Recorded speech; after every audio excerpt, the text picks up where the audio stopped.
Good morning, students. So today we are going to start with the chapter Fundamental Units of Life. You have already read in yesterday's lecture about the discovery of cell and about the cell theory. Let me have a quick revision of that. Cell discovery में आपने पढ़ा था कि Robert Hooke ने microscope के through cork plant की जो trees की कॉर्क होती है उसको व्यू किया था and there he has seen a compartment like structure जिसको उन्होंने नाम दिया था सेल। उसके बाद डिफरेंट बायोलॉजिस्ट ने क्या किया, डिफरेंट आपके सेल के पार्ट डिस्कवर करे, like Robert Brown have discovered the nucleus. Okay, some have developed, you have there the protoplasm. Okay, then we have read about the cell theory. Cell theory have basic three concepts. First concept was all the organisms are made up of cell. जितने भी organism हैं सबके सब क्या बने हुए हैं, cell से बने हुए। सेकेंड कॉन्सेप्ट जो सेकेंड पोस्टुलेट था कि जो सेल है that is the basic structural and functional unit of life. It means जो एक सेल है वही सारे फंक्शंस परफॉर्म करते हैं। थर्ड पोस्टुलेट हमने सेल थ्योरी का जो पढ़ा था वो ये था कि जो भी आपके सेल हैं, कोई न्यूली फॉर्म जो सेल होते हैं वो कहीं अचानक से नहीं आते। All the cells come from pre-existing cells. जो भी सेल्स हैं वो कहां से आते हैं, पुराने सेल से ही न्यू सेल्स फॉर्म होते हैं। ओके, तो ये तो हमने पढ़ा था सेल थ्योरी के बारे में। आज हम डिस्कस करने वाले हैं about the unicellular organism and the multicellular organism. Actually in general life organism क्या होते हैं, दो टाइप के हम लोग पढ़ेंगे। कुछ ऑर्गेनिज्म ऐसे होते हैं जिनकी बॉडी एक सिंगल सेल की होती है और कुछ ऑर्गेनिज्म ऐसे होते हैं जिनकी बॉडी क्या होती है, मल्टीपल सेल से बनी हुई होती है। तो जिन ऑर्गेनिज्म की बॉडी सिंगल सेल बॉडी होती है that are called unicellular organism. Uni means singular and cellular means a single cell. तो अगर सिंगल सेल बॉडी है so that is unicellular organism. While if an organism have multiple cell in his body, that organism is called multicellular organism. Students, एक general सा example consider करते हैं। Suppose करिए कि you are going for a trip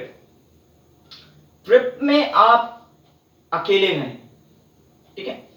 so you are in a forest, so what you have to do, आपको खाना खुद बनाना होगा, आपको जंगल से लकड़ी खुद काट के लानी, आपको अपना जो भी वेस्ट आपने वहां फैलाया है आपको वो खुद साफ करना होगा। ओके, इसके अलावा ट्रांसपोर्ट का काम, लकड़ी उठा के आपको खुद ले जाने होंगे, आसपास देखने का काम भी आपको खुद ही करना होगा।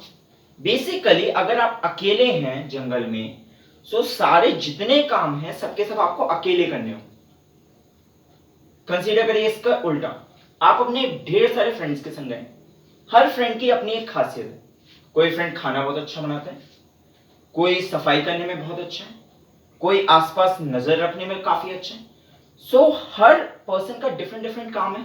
Okay, similar follows with the cells. Okay, अब अगर मैं कंसीडर करूं यूनिसेलुलर ऑर्गेनिज्म मींस ऐसा ऑर्गेनिज्म जिसमें क्या है, सिंगल सेल बॉडी है, उसकी पूरी बॉडी बनी ही सिंगल सेल से।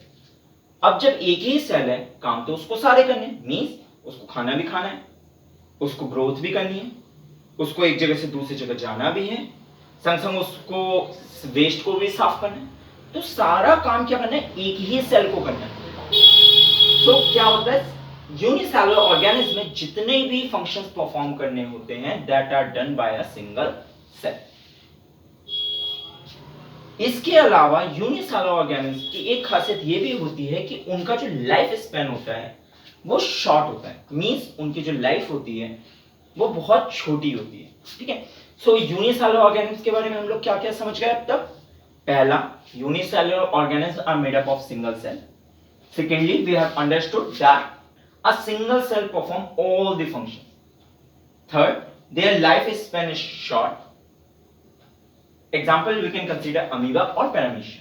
These both are single cell organisms or the unicellular organisms. Now we are going to move to the multicellular organisms. How they follow? Multicellular organisms, as I have already told you, they are made up of many cells. Okay. Second thing is, as they are made up of many cells, some group of cells are specific in one function. They are very good in doing one function. Like some cells are good in taking the food. Okay. Some cells are good for keeping an eye around. Okay. So हर cell का क्या है, अपना अपना काम. जैसे कि अगर मैं कंसीडर करूं, हमारे हार्ट में जो सेल्स है, they are good for pumping. The cell in eyes are good for vision. Okay. The cells in tongue are good for taste sensing. Okay. So different different cells क्या है, different different functions के लिए better है. सो यहां पे क्या होता है, हर सेल अपना एक स्पेसिफिक फंक्शन परफॉर्म करता है. लास्ट जो इसका ये होता है मल्टीसेलुलर ऑर्गेनिज्म, क्योंकि इनका क्या है, different different cell different different function perform कर रहे हैं, so they have comparatively long life. ठीक है. इनकी जो लाइफ होती है वो यूनिसेलुलर ऑर्गेनिज्म से थोड़ी सी या फिर काफी ज्यादा होती है. ठीक है. यूनिसेलुलर ऑर्गेनिज्म के कंपैरिजन में इनकी लाइफ ज्यादा होती है. Example, human, cat, monkeys. Okay. So this is the basic difference, and this are the types of unicellular organisms and the multicellular organisms.